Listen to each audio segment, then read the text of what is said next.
the meeting of the Pipe Gas Subcommittee, meeting number 194, held today, the 14th of October 2024.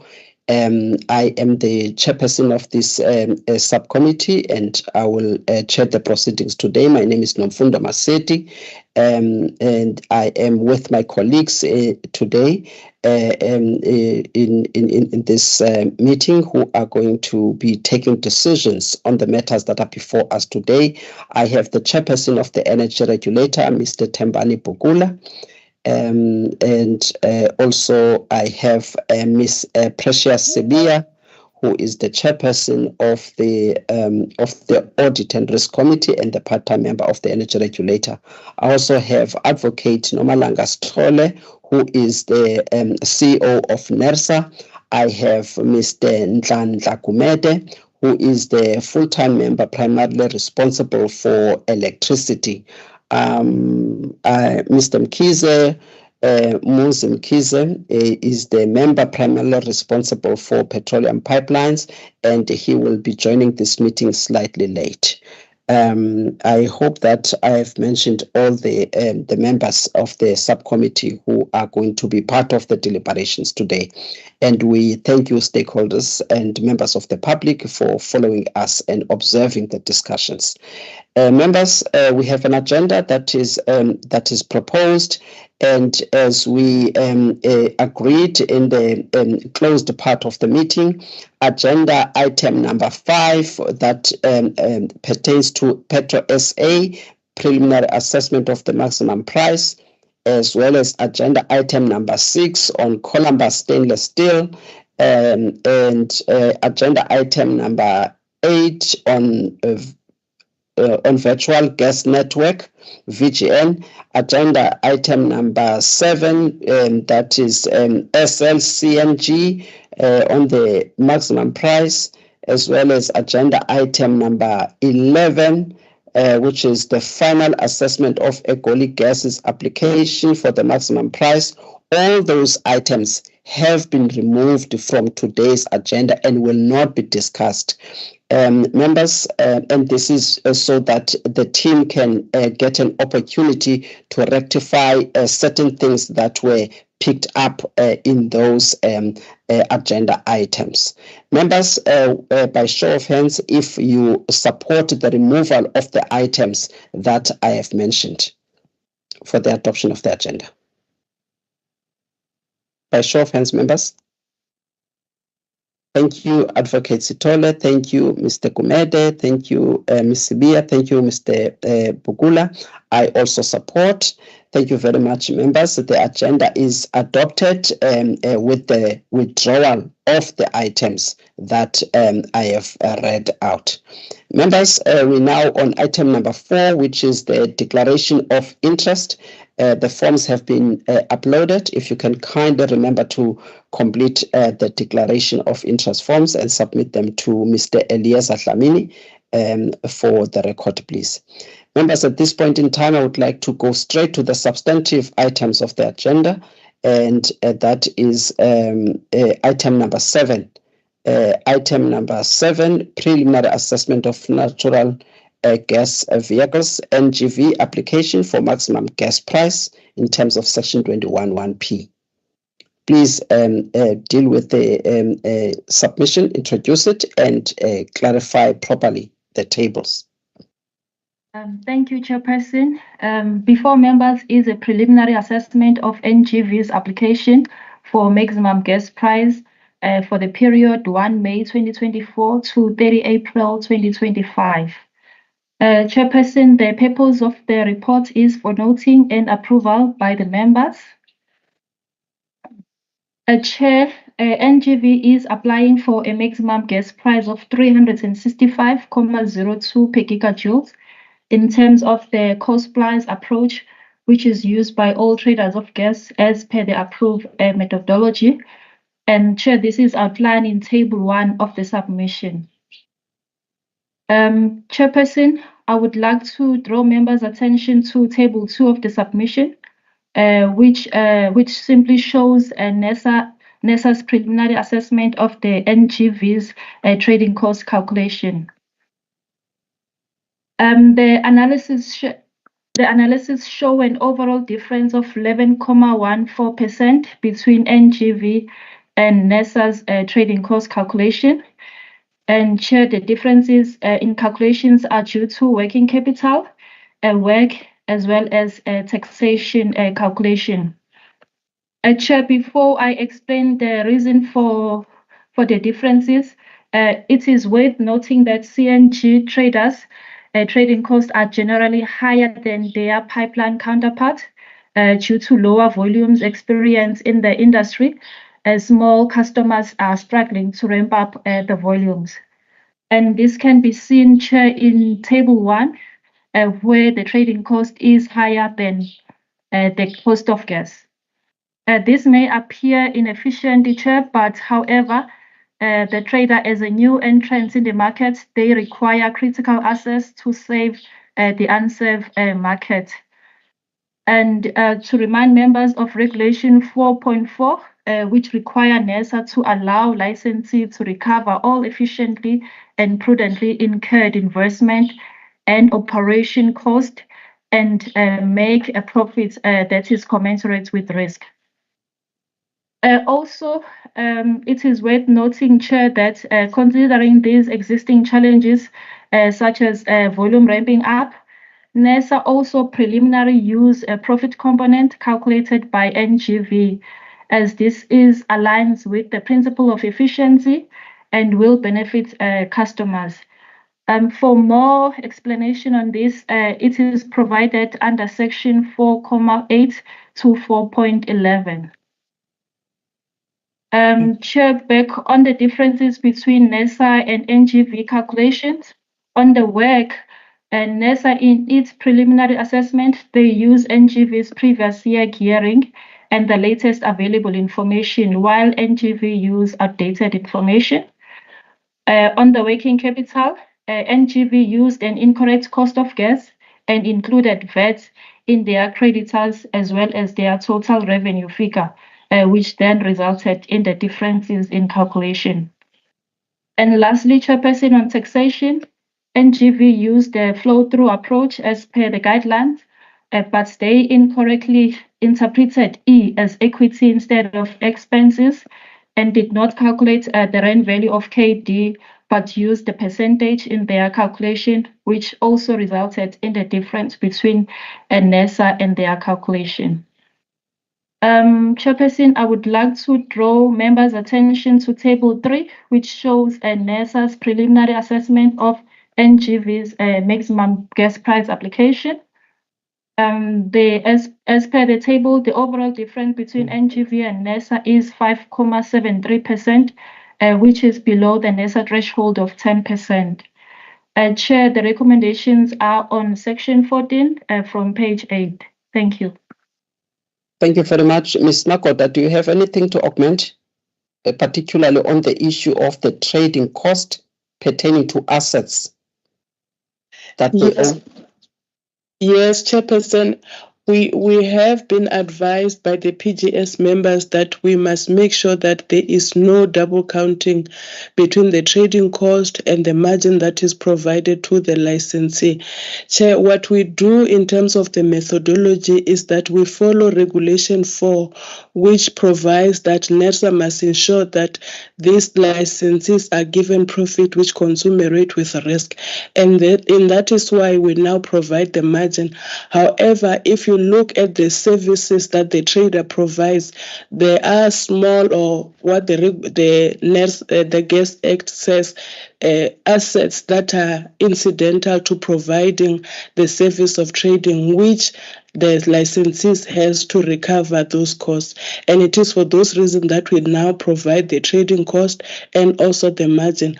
But however, what we want to advise the members is that we will look at the matter to make sure that there is no double counting, especially now that we are now going to look at the issue of the reviewing of the methodology.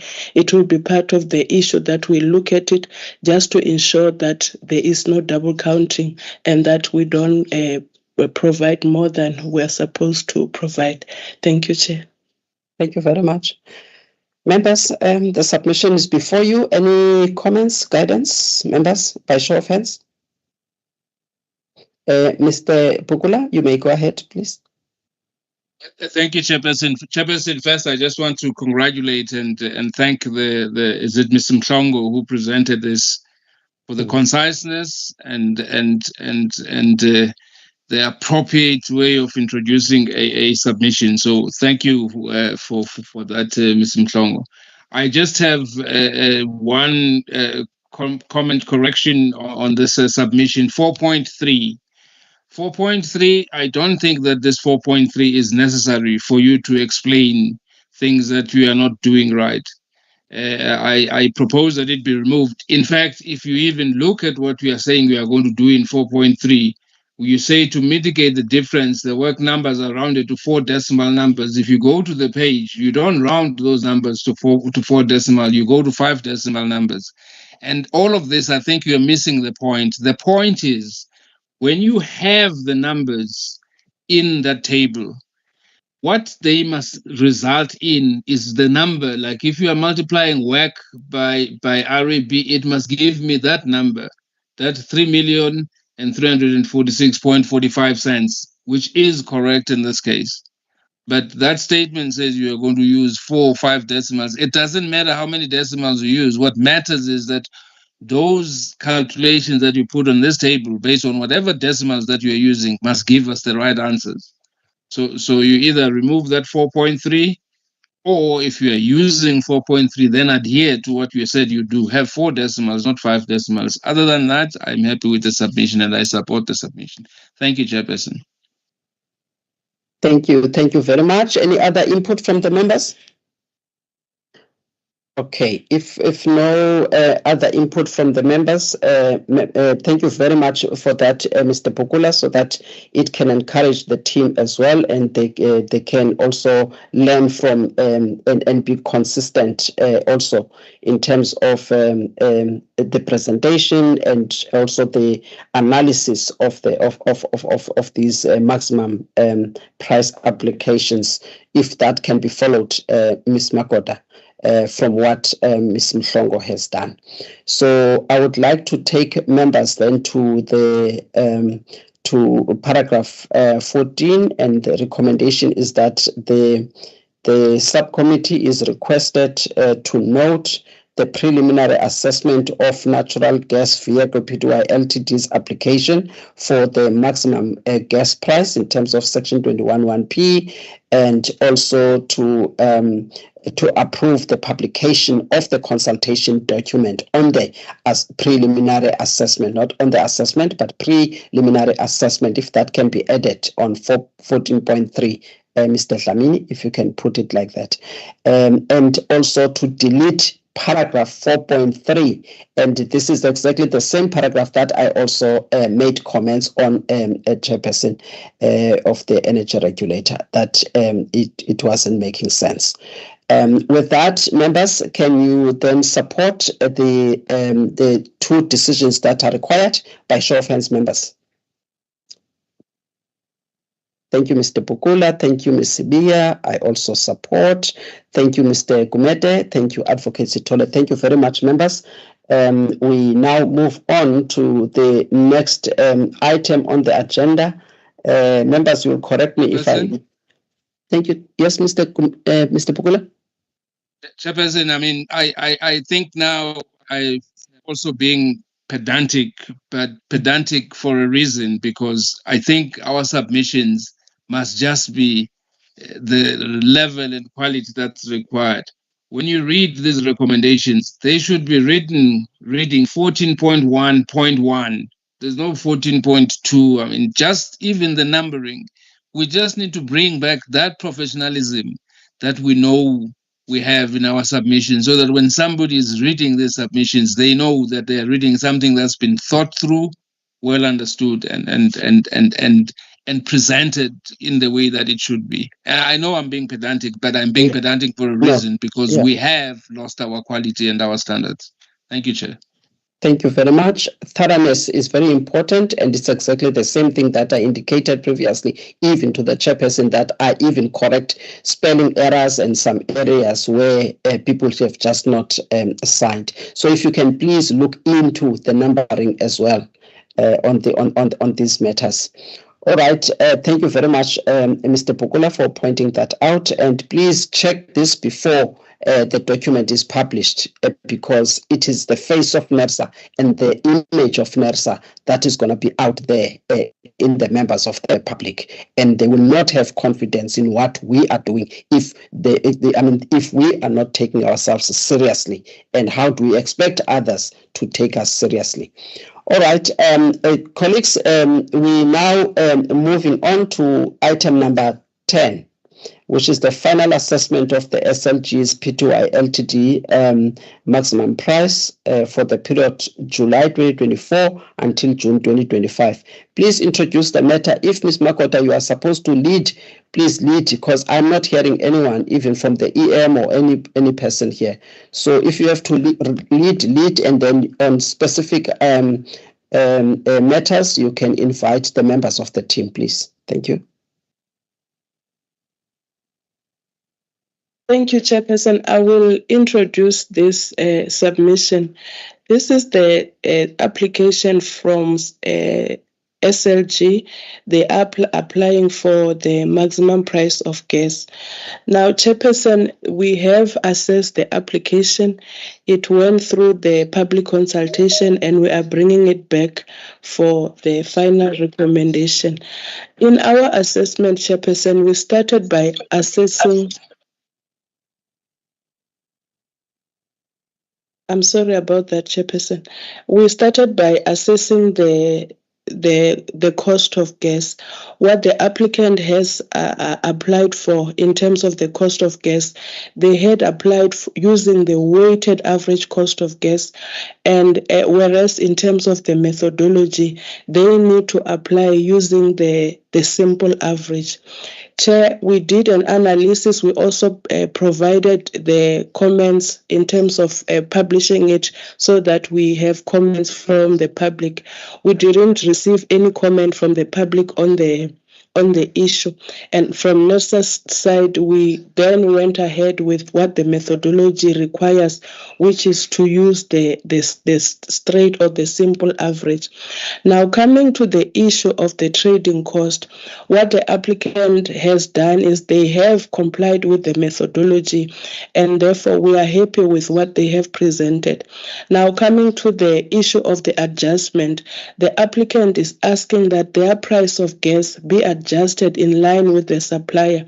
They are having two suppliers, which I will not mention because we have considered, NERSA has considered that the names of the suppliers are confidential.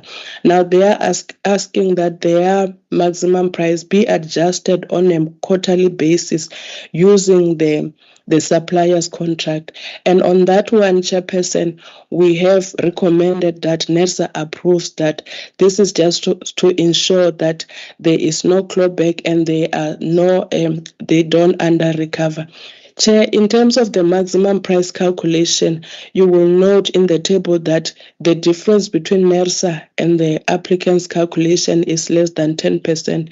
And it is for that reason that we are asking that the PGS recommend to ER to approve this application. Thank you, Chairperson. Thank you very much. Members, any comments, guidance, or input on this submission by show of hands?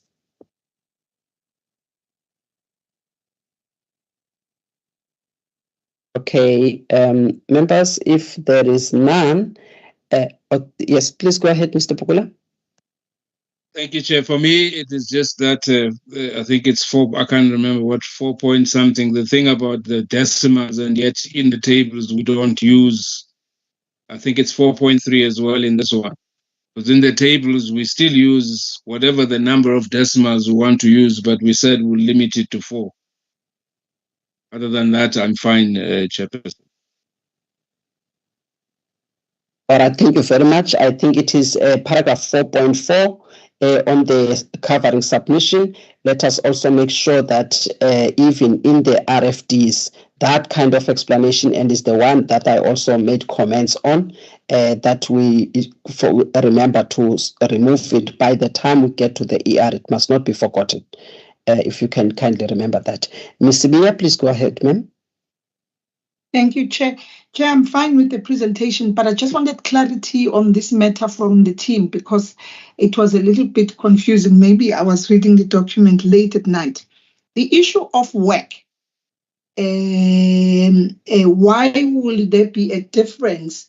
Because on 4.6, you do say, according to the methodology, we have to use the weighted average of cost of gas for the calculation, and it must be done that way. So is that what SLG is struggling with or is disputing, which is in the methodology? Because when you talk of work, there is a standard way of doing it. So is what we are using, what is out there in the markets that you need to use the weighted average cost to do the calculation? Because I see on 4.8, it says that SLG does not agree with the use of weighted cost. So I just wanted to confirm that part with the team to say, will it not have implications to say, yes, this is what is sitting in the methodology, SLG does not agree. So where do we go with this issue? Are we using something that everyone is using out there when you look at it globally? Thank you. Thank you, Ms. Sibiya. May you please provide a concise response to the question? Ms. Makoda? Yes, thank you, Chairperson. Chairperson, on the issue of the weighted average cost of gas, SLG does agree with the NERSA methodology.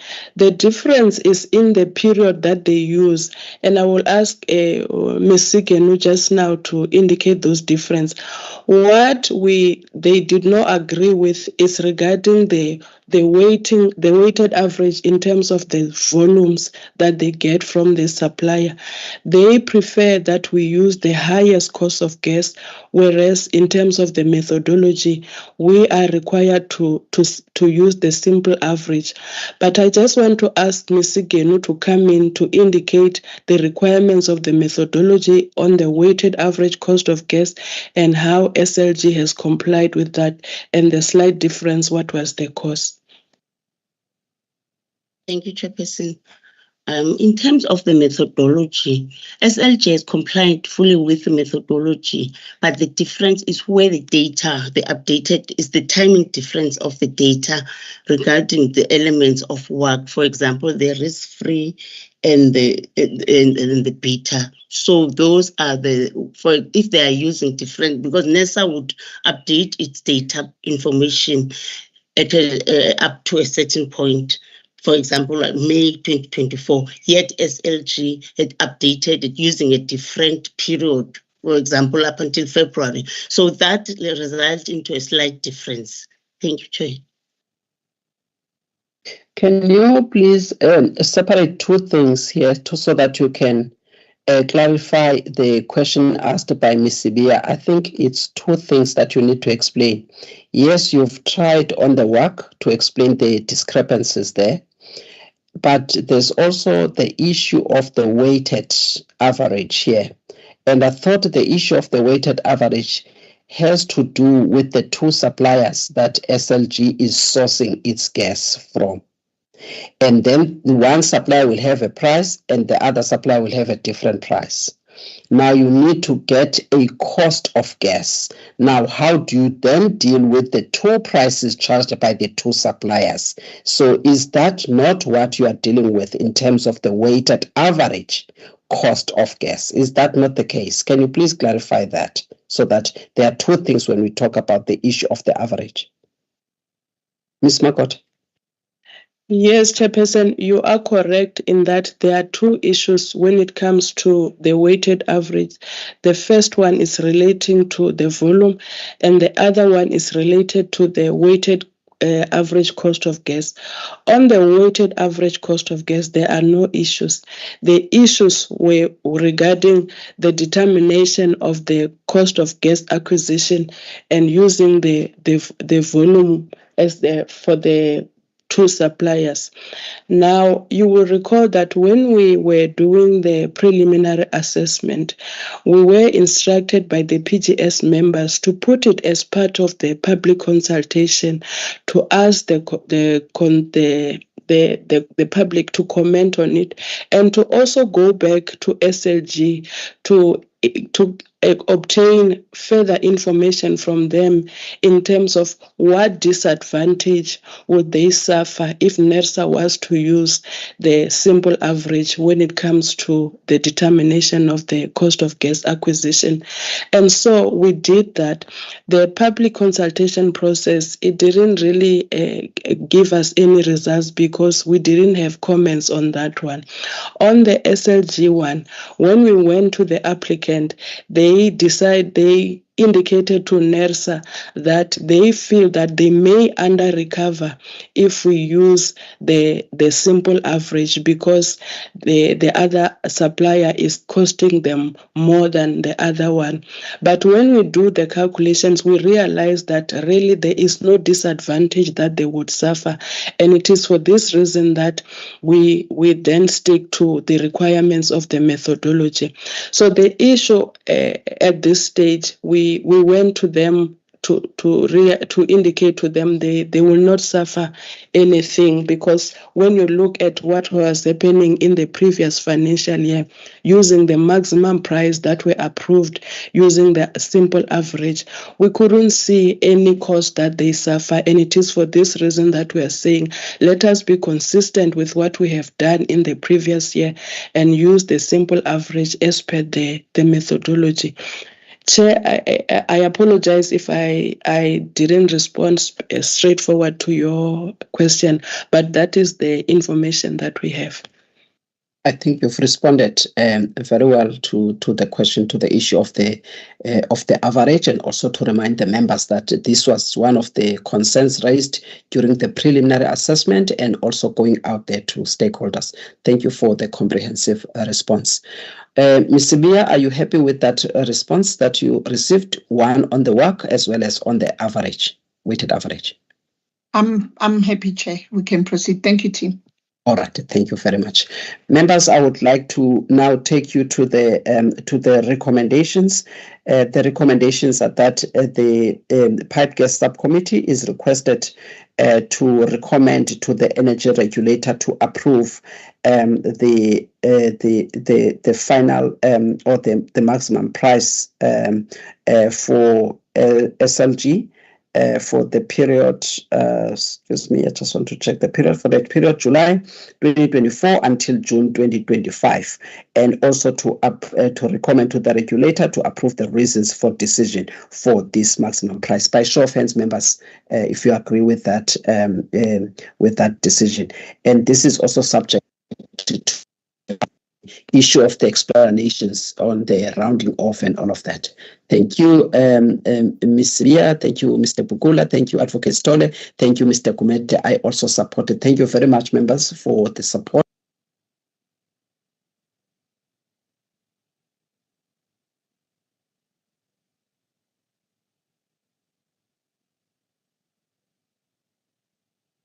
Chairperson, you may have muted yourself. Sorry. So I'm so sorry about that. Didn't realize. Thank you for that. Thank you, members, for your support. We are now moving on to item number 12, members. Chairperson, I apologize for this because I tried to raise the hand and it didn't really work. I just want to say, Chairperson, when you look at this submission, and I want to commend the authors of the submission, when you look at this submission, you take any number in any of the tables, it gives you exactly the number that has been multiplied with, and that you look at the submission, even when it gives the recommendations. Can this submission then be used as a template for doing all of the other submissions? This problem with the other Excels, can they use this Excel that gives us the correct numbers? Thank you, Chair. Thank you very much, Mr. Pugula, for pointing that out. It has to do really with the thoroughness and consistency. So really, it's about the HOD as well as the EM making sure that a correct Excel is the one that is used throughout by all the team members. If that can be something that you practice and make sure that you double check before the submissions are taken forward. Unfortunately, we have to mention that because we don't want to waste the time of the subcommittee when these matters are brought to us. If you can kindly take note of that. Thank you very much, Mr. Pugula, for commending the team member that was consistent and thorough in the assessment. Thank you for that. Members, we're now moving on to item number 12. Item number 12 is the second quarter compliance with license conditions for the operation of gas transmission as well as distribution facilities. Please introduce the submission. Thank you, Chair. Before the members, it's a report on compliance with the license conditions for the operation of the gas transmission, distribution, and the trading facilities inspected in the second quarter of the 2024-2025 financial year. Chair, the purpose of the submission is for noting and during the second quarter of the 2024-25 financial year, the compliance team conducted inspection at 20 sites as shown in Table 1 from page 5 to page 7, where gas transmission, distribution, and trading in gas take place. So therefore, Chair, paragraph 4.10 on page 4, it should read that inspection is at 20 sites, not 21 sites. Thank you, Chair. Moving on. The objective of the inspection is to monitor compliance with license condition. And then during the compliance inspections, 5 instances of non-compliance were made, and they were due to 1, the operation of unlicensed distribution facility at Everest Highfield Steel and Vanadium, which is a non-compliance with Section 15B of the Gas Act. And then the second instance of non-compliance was a dry grass posing the risk of fire at Sasol gas facility in Meyerton distribution area. And then the third one was the lack of corrosion control on Sasol gas 4 facilities in the Springs to Sasolburg and in the Secunda to Sasolburg transmission areas. The fourth instance of non-compliance was the wrong pipeline color coding, an unmarked gas pipeline and street valve at Sasol gas facility in the Springs to Sasolburg transmission area. And then the last one was the restricted access to the pipeline and the street valve at Sasol gas facility in the Sasolburg distribution area. In a response to the above findings, Chair, the letter of non-compliance have been compiled in circulation to be sent to the licensees. And the recommendation are in paragraph 14 on page 14. Thank you, Chair. All right, thank you very much for the introduction. Members, any comments, any guidance on the report that was just presented? By show of hands, members, if you have any. If not, may I then take the members to the recommendations. The recommendations on the second quarter compliance with license conditions are that the subcommittee is requested to note this compliance and also the instances of non-compliance as identified, and also that there will be a notice of non-compliance if the licensee does not correct those. I'm adding those issues of non-compliance, but members are requested to note this report. By show of hands, members.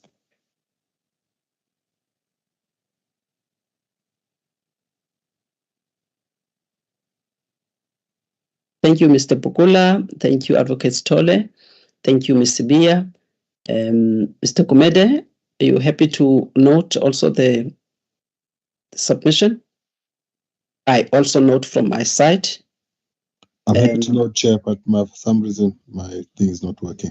All right, thank you very much, Mr. Kumete. Thank you, members.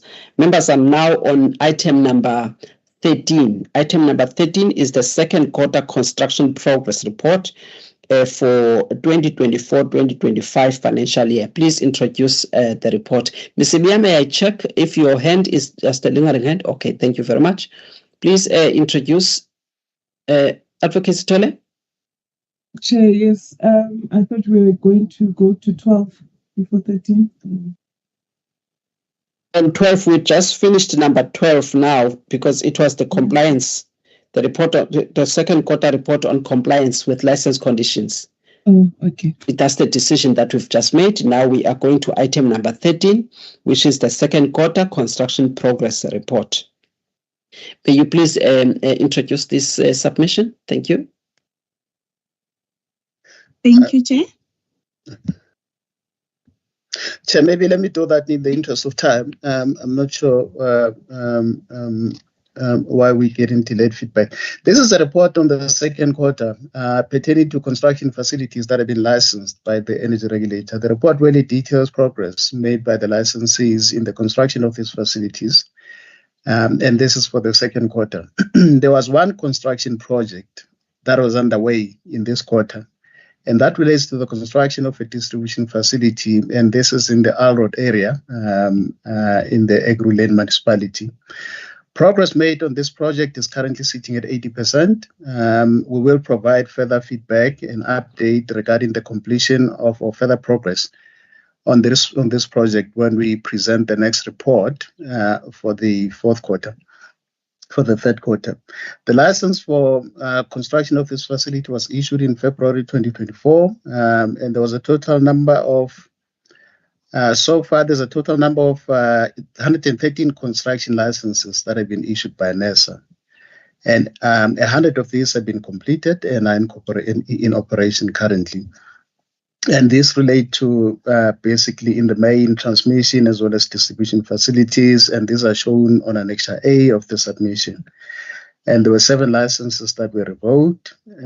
Chair, then this report also shows on Table 1 the number and names of companies owned by historically disadvantaged individuals that have been contracted by social gas in the construction of these facilities. Most of these companies are owned and operated by women. Owners, and I think this all augurs well for empowerment. The recommendations are on paragraph 14. It's on page 10, and this is really for noting of the report. Thank you, Chair.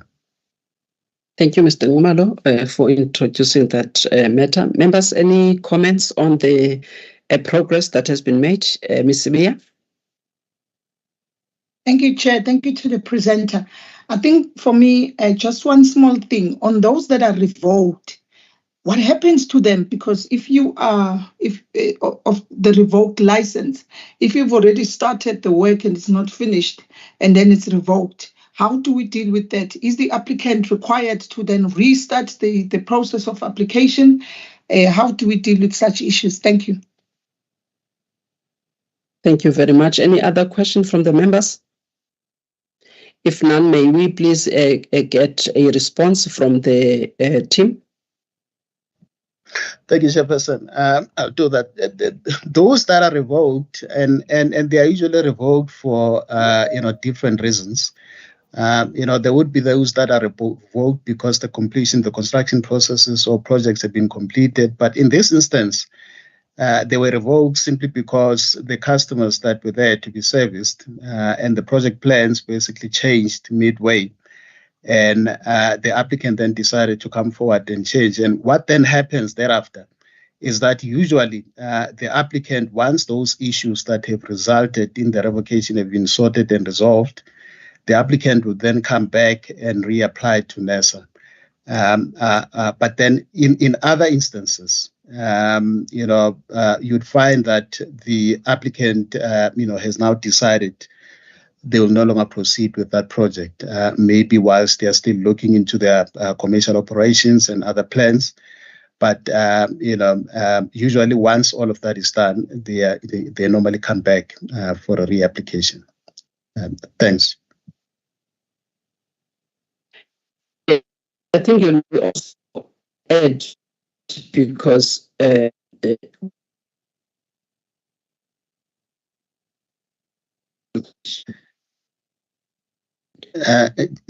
you were breaking a bit. I don't know if it's just on my side. Yeah. Yes, I'm checking. Can you now properly? Sure. Around a bit. Hello. Maybe if you move around a bit, Ms. Maseti. May I have Mr. Kumete, will you please check? Okay, Chairperson, I can do that. Okay, thank you. All right. Can we still proceed where Madam Maseti was had left off, please, Mr. Nimal? Thank you, Chairperson. Unfortunately, I didn't hear what Ms. Maseti, the point that Ms. Maseti was trying to make, but I think in the earlier point that I made really was to say, in the event of these revocations for a specific reason, once that reason is resolved and addressed, the applicant would normally come back and reapply. So we will then wait in this instance to see if those issues are resolved. And once that is done, then the applicant will come back and apply. Thank you, Mr. Nimal. Madam Spear, are you covered? Yes, thank you, Chair. I think the team has responded. I think my issue was to say we do not have issues where we have white elephants when people haven't. I hope I'm audible. Yeah.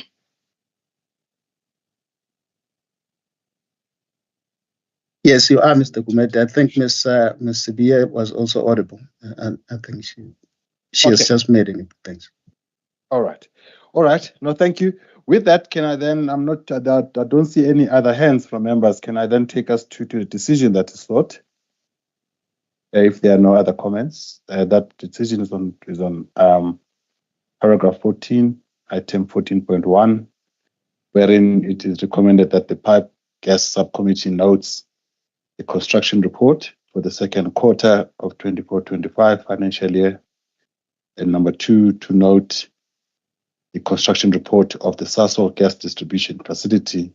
That note, I suppose they're supposed to say to note that the construction project of the Sasol gas distribution facility is 80% complete, and that no new construction projects were undertaken in the second quarter of the financial year 24-25. By show of hands, members, if we can approve that, or if we can note that. Thank you, Madam Spear. Thank you, Madam Maseti. Thank you, Mr. Bukula. Thank you, Advocate Sitola. I also support. Please, Madam Maseti, if you are back into a better position, you can indicate so I can hand over back to you. With that, I'll indicate, Mr. Kumete, if you can just proceed. Thank you. All right. You do sound better though now, but anyway. Let's go to item number 14. Mr. Nomalu, if you can present this or introduce this one. Thank you, Chairperson. This is the monthly volume balance report for the month of June 2024. And as per standard, in terms of detail and content, this report really looks into the total volume of gas that was supplied from Mozambique to South Africa through the Romco pipeline. And specifically, then it indicates the volumes that were basically pumped at the central processing facility in Mozambique. And the figure is indicated there in gigajoules, about 16.7 million. And the gas also delivered to the Sasol South Africa, which is a subsidiary of Sasol Gas. And this is one of the 2 importers, in addition to Sasol Gas, that are actually importing gas from Mozambique. And the other one is Gwanda Gas. And I think the figure there in terms of the volumes imported by Gwanda Gas are also indicated. And lastly, then the report also shows just the inventory. And I think members will notice that there was an increase, slight increase in the inventory, for June compared to May. And this usually is a good thing, because then it indicates that there is a positive development in terms of just the volumes of gas that are supplied from Mozambique to South Africa. Chairperson, I think on another positive perhaps development, although it's still work in progress, we're not yet there fully, is that the variance is now starting to lower compared to what it used to be in the past, and members will see that the variance is now at only 0.0222%. And Chairperson, I think this is one of the things that we are still doing in terms of further consultation with Social Gas to try and address that particular aspect and others going forward. Thank you. Thank you, Mr. Numalo. Members, we've got the presentation before us. If we can, I'm not sure if there are any questions, comments, additions. By show of hands, members. Doesn't seem like there are any. By the way, Mr. Numalo, I know that this is one that I had asked, the actual discrepancies or the differences for me in the table 1, this applies to the other two as well. In that table 1, the differences in terms of calculations between, in terms of normalized meter cubed versus gigajoules. If you can just maybe just clarify for me, because we actually end up with different variances depending on whether we are accounting for it in normalized meter cubed or in gigajoules. I know there was an email sent last month, but I'm still struggling with it. If you can just maybe just try to explain for me why are the differences in variance if the other one is meant to be related, if one column is meant to be related to the other column, and if they are not, because the variances are different, do we just randomly choose 0.22%? Why not choose 0.9%? Thank you. Madam Massetti, for Mr. Numalo, or maybe you can assist as well, ma'am. Thank you, Chairperson. Chairperson, no, mine is slightly different, and I think Mr. Ngumalo can explain that one. And maybe to save the committee's time, we may also invite the engineer to make some clarification that the HOD. But the one that I was going to raise with the members, as we are monitoring gas coming from Mozambique, the issue of the tight gas supply and the gas cliff is becoming a reality, and it may actually be sooner than later. So that will affect the energy regulator, not just from the issue of the revenue through the levies, but also just even the industry itself. So I think that it is important for purposes of considering this submission that is before us, that we inform the members of the committee that the gas resources or reserves in Mozambique are depleting, and by 2027 we may have a challenge in terms of gas coming to South Africa. And the purpose of this report or this submission is to monitor gas coming to South Africa. So it's a commitment that was made. So it is important that this be reported to the committee.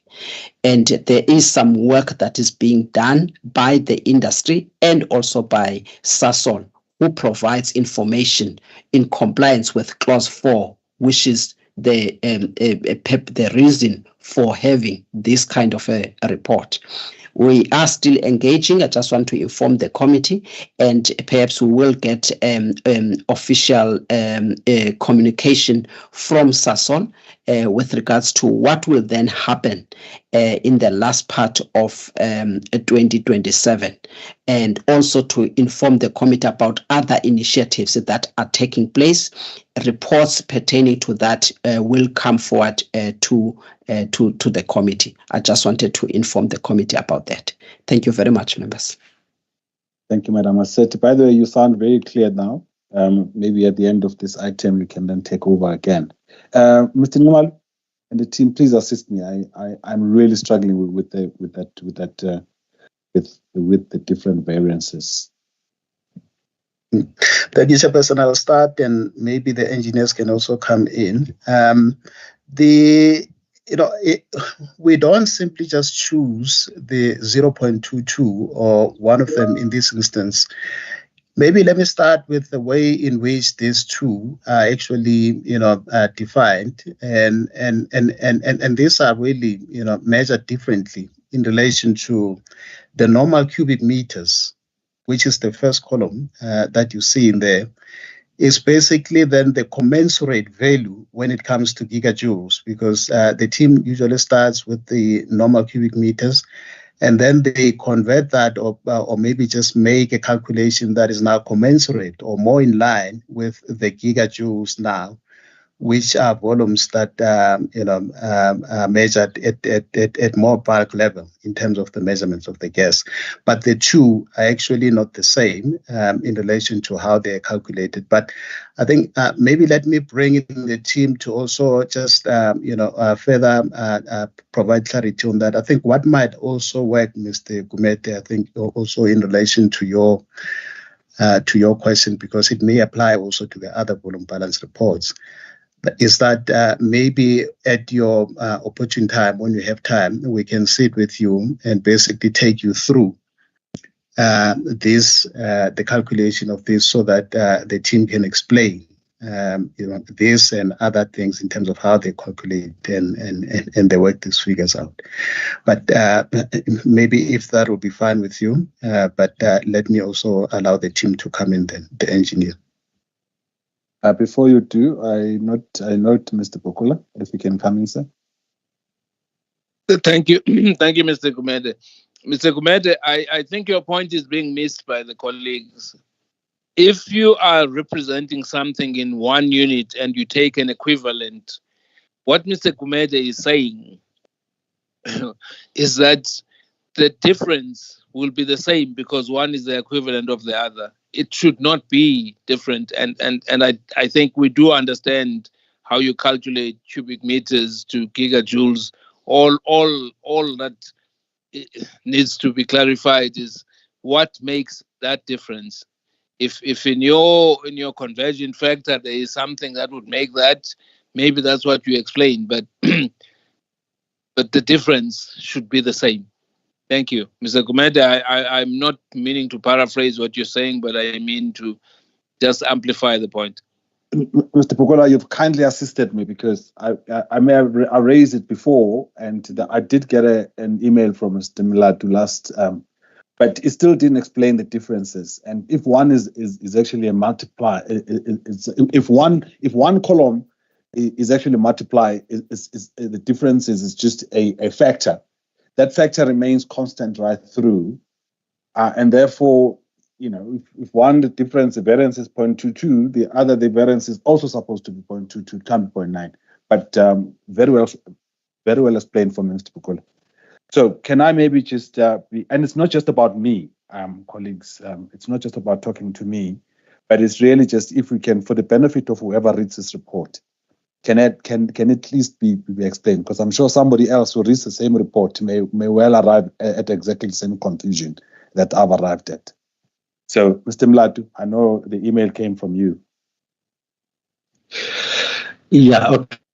Okay. Thanks, Chair. Yeah, you raised the question last time, Chair, that if you use the same constant, which is true, you are supposed to get the same value.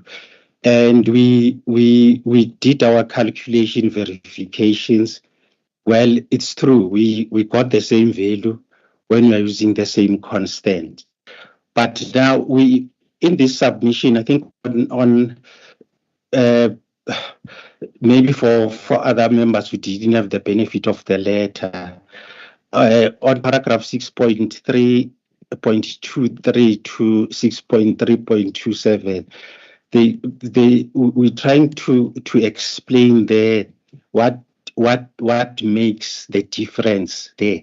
Now we are saying our volume variance. To calculate our volume variance, we look at the CPS difference, then we divide by the unaccounted for value. It's supposed to give us the unaccounted for gas divided by the CPS difference. It's supposed to give us the volume variance. So I'm happy you use the constant value. The issue here is that what is explained here is that the heating value is not constant, because when they use the CPS difference, now they're saying the CPS difference is a revolving historical figure that incorporates average heating values over the historical period. So it means all these values that are within table 1. For instance, for May, you will say the heating value is 40.2 as an example. But when you are going to calculate the variance, because it uses the CPS difference, so the CPS difference is made up of the average heating values. So it means your heating value is not constant throughout your calculation.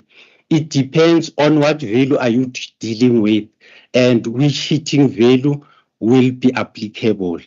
And to note again is that the conversion is not mechanically done, but is done through a system. So here, either you use a subsystem to do that. And the subsystem is the one that averages all heating values. So you'll find that your cubic meter value is 0.9. But if you use your constant heating value on that month of 40.2, we are supposed to get gigajoules of 0.9. But because now the heating value that is used to calculate your gigajoule is not a constant one, but it's an average heating values. So it will become different. You will find that cubic meter heating value is 40.2. But when you do your conversion, you are not going to use 40.2. It might be 41.2. And that difference is the one that makes the two variance percentages not to be the same, because the heating value that is used for the calculation is not constant. If we were using a constant heating value, we are supposed to get the same percentages, but we are using different heating values depending on the averages upon which it was made. Let me make an example. During the presentation, we talked about Mr. Nomalo, the issue of inventory. So inventory, for instance, is a difference here between last month and this month. And it is in the calculation. And the heating value for last month and this month might be different. So when you calculate your inventory, it means you need to use the averages of the heating values. So in essence, is that the heating value made for calculation here is not constant. That is why we do not get the same values when we calculate a normal cubic meter as well as gigajoules in terms of variance percentages. That is what that paragraph I've mentioned is trying to explain, Chair. And I'm not sure if I've captured the essence of Mr. Gumede's question, Chair. If not, then we will go back to try and make a better or a simplified explanation on this, Chair. I'll pause there. Thank you. Thank you, Mr. Milatu. I noticed your hand, Madam Aseti, but I saw your note on the chat. But can I just request, I guess for me, the issue is it's important to note what is it that is contractual. If the contractual number is the volume delivered in terms of normalized meter cubed, maybe let's just report on that, because I guess I understand the issue of the heating value. We don't have a constant. It's not just if it's 99.9% methane, it's just methane. It's a combination of gases which then changes the actual value or the heating value of the gas, depending on the exact concentration of the various components. Maybe that I get. But the question is, if it's presented in the same table and you get different variances, the question from my head is that what is it that is contracted? If what is contracted is normalized meter cubed, can we then get presented with the normalized meter cubed? Because honestly, unless you can clearly indicate have a different column on the other side, which consistently indicate what the multiplier was between the two columns. At any given point in time, it doesn't really make sense that the numbers at the end would be different. So unless you consistently indicate that the inventory in this particular month was calculated at this heating value, whilst the inventory in this month is a different number, whatever the issue might be, which is why it actually yields these differences, it's very difficult to actually make to understand what we are trying to say. So for me, the question is, what is contracted? If it's normalized meter cubed, that's what we're supposed to be reporting as. Would there be harm in just presenting the normalized meter cubed? And then maybe separately we can then indicate that even though the normalized meter cubed, the variance was 0.22%, because of the difference in terms of the concentration of types of gases, the same variance in terms of the of the heating value is this number, because of whatever changes. Would that not be better, Mr. Numan? Okay. All right. On that, Chair, what is the question on what is contracted? We call this a volume balance, Chair. So by volume balance, it means now we are making reference to the normal cubic meter, because that is the volumes of gas that passes through the metering system. So for accounting purposes, that is where accountability of gas in terms of volumes is calculated.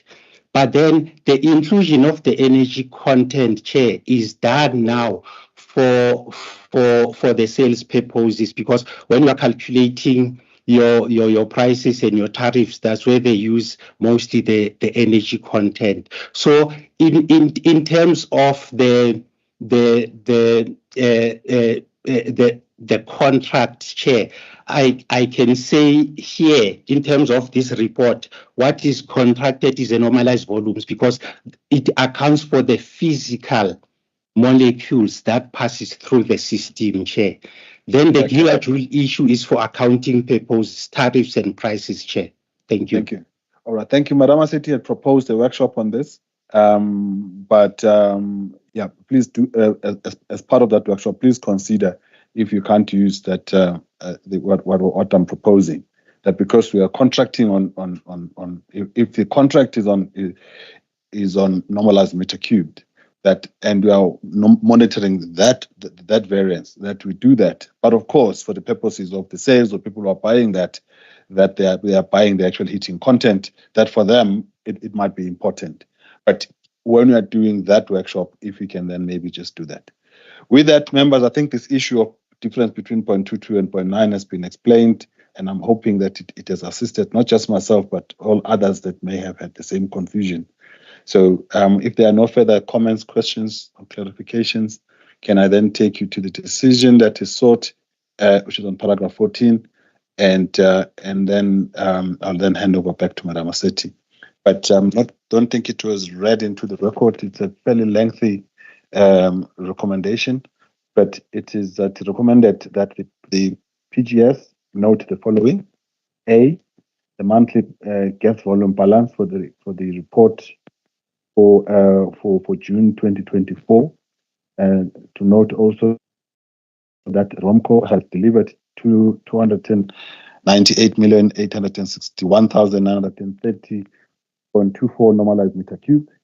That number in respect of the energy content in gigajoules is 12.334.883.25. I delivered that to Sasol Gas during June 2024, and that ROMCO has delivered 806,217.87 normalized cubed, which is equivalent to, I'm assuming that those numbers are not confidential, in the sense that they are now very specific to companies, but nonetheless, the equivalent of that is 33.296 gigajoules. That's delivered to Gwande Gas during June 2024. That ROMCO has delivered 3980,265.09 normalized meter cubed, which is equivalent to 164,370 gigajoules to Sasol South Africa during 2024, emanating from ENH. That ROMCO has delivered 169,995.99 normalized meter cubed, which is equivalent to 1452388.75 gigajoules to Sasol South Africa during June 2024, emanating from PSA project. The amount of 338,818,463.19 normalized meter cubed was delivered to South African market during June 2024 to meet the annual contractual obligation of the importers and the GTAs by ROMCO. The volume variance for June 2024 was therefore minus 0.22%. And the summary table so to also note the summary table 5 below, which is a summary of those of the numbers that have been read onto the record. By show of hands, members, if we can approve that. For note, it's for noting.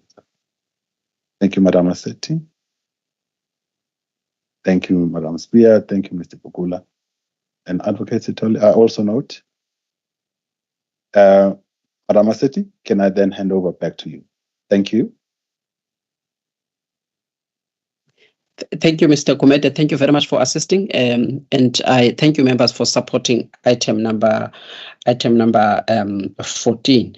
We now on item number 15, which is the monthly volume balance report for July 2024. Please use the revised part of the report.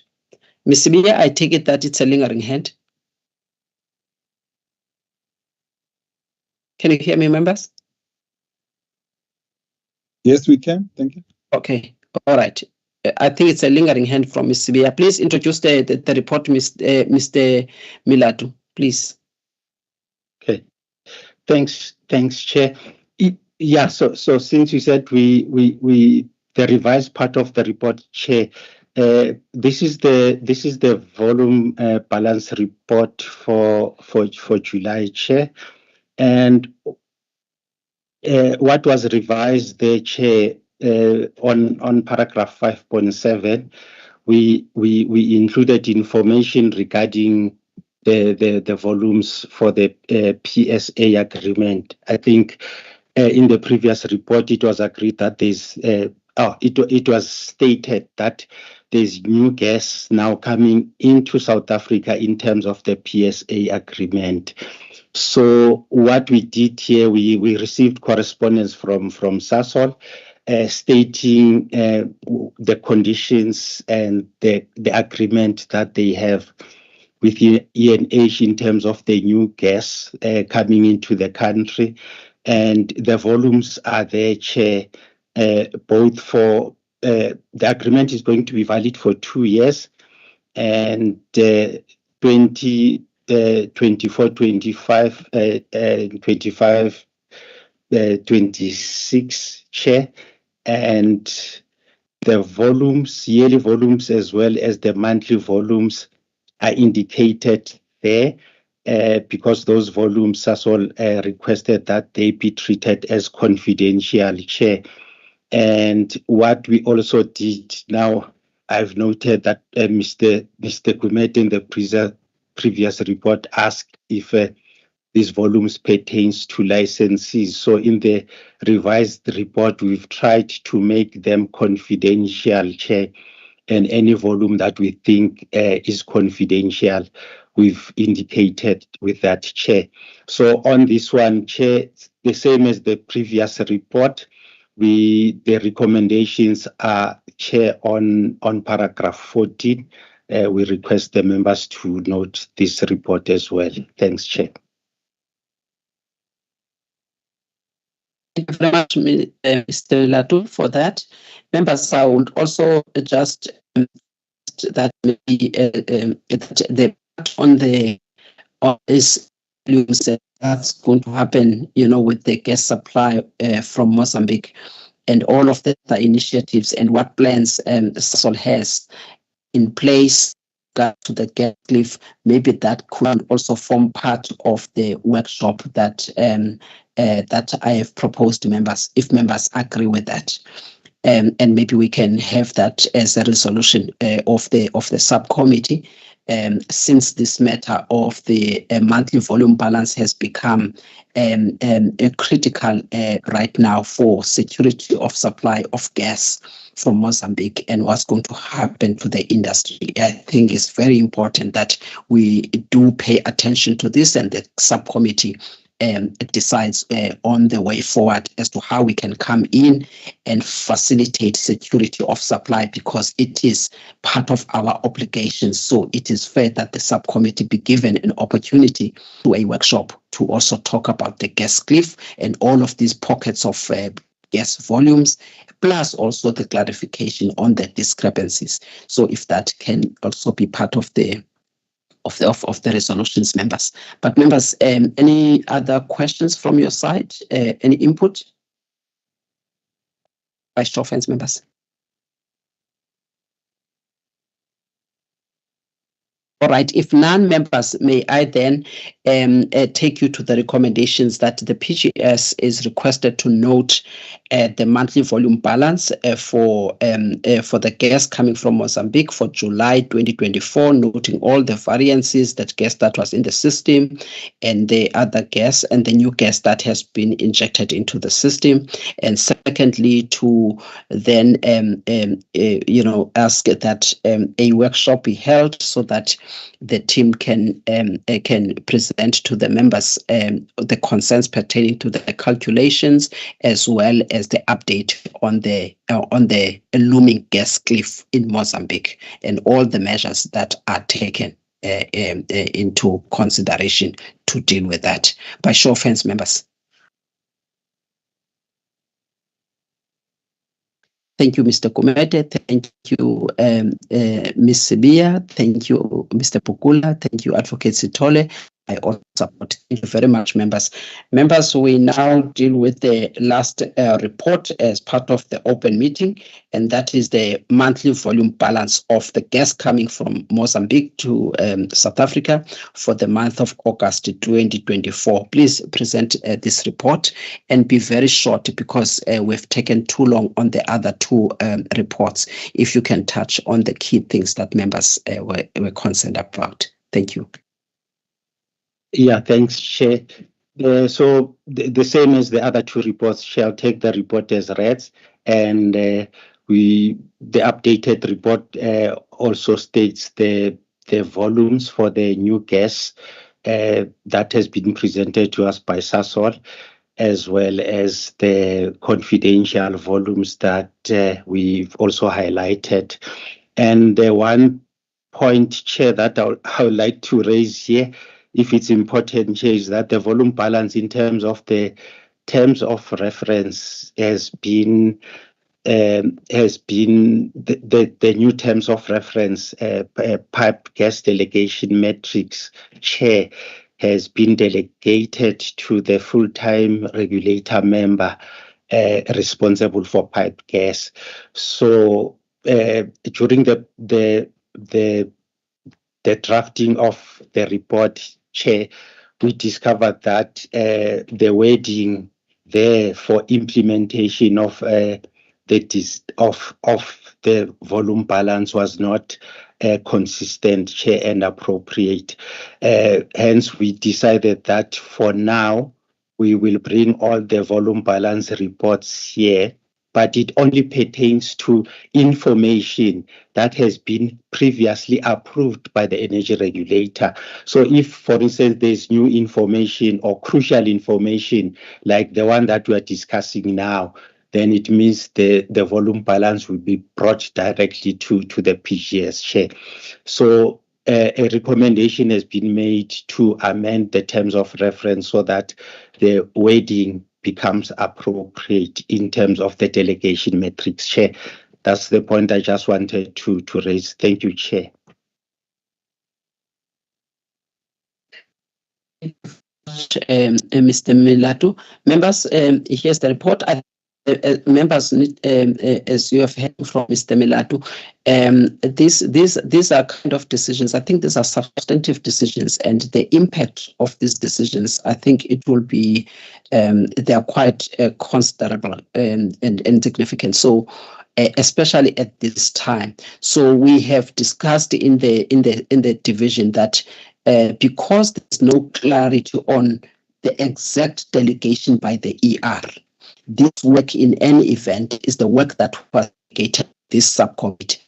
Rather than the FTR confirm or do something that is not to confirm a previous decision of the ER, it is better that these matters are brought to the committee, because I cannot do something that will be tantamount to approval when I have no executive power. So hence these matters, I said they must rather come to the committee event on a basis, even if the FTRMs to the standing instructions. And on a quarterly basis, the ER has, in all of these matters, stated that these matters must be noted by the relevant subcommittee. So hence we then brought all of these matters here, and we also asked that RSU look carefully at the wording, so that the wording is consistent with other standing instructions given to the FTRMs, so that FTRMs don't do something that is tantamount to approval of something that was never approved by the energy regulator before. All we do, we simply confirm, and that is the delegation. So here there was a slight different wording, and that needs to be taken care of. But not only that, members, as I indicated, there are bigger things that are going to affect the industry, affect jobs and all of that. So for me, it was therefore important that the subcommittee that is delegated to look into this work appreciates that, and that we bring these matters, rather, we are dealing with the wording issue to the subcommittee. Hence, we have all of these things that could have been approved already. Thank you, members. If there are any questions from the members, please feel free to raise your hands.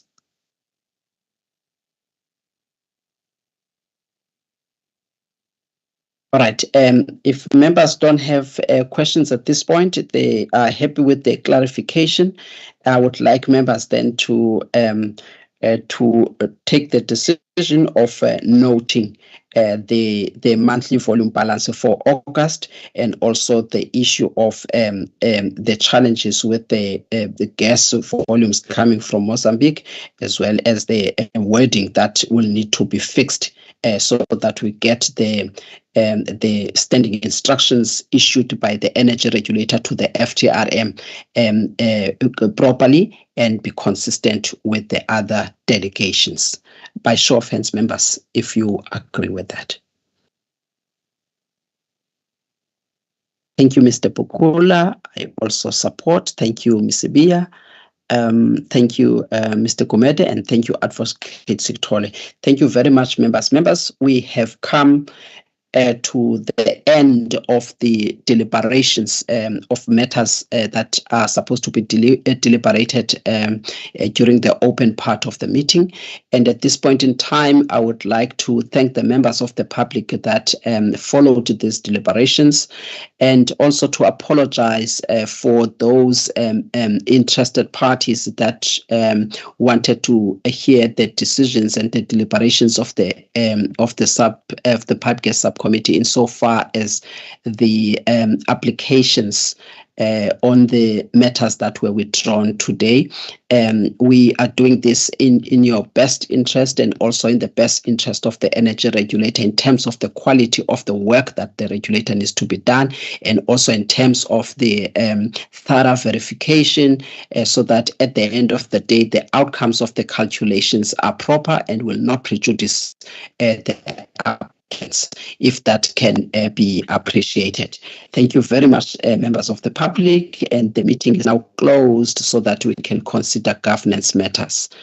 Thank you for that. Mr. Mateja?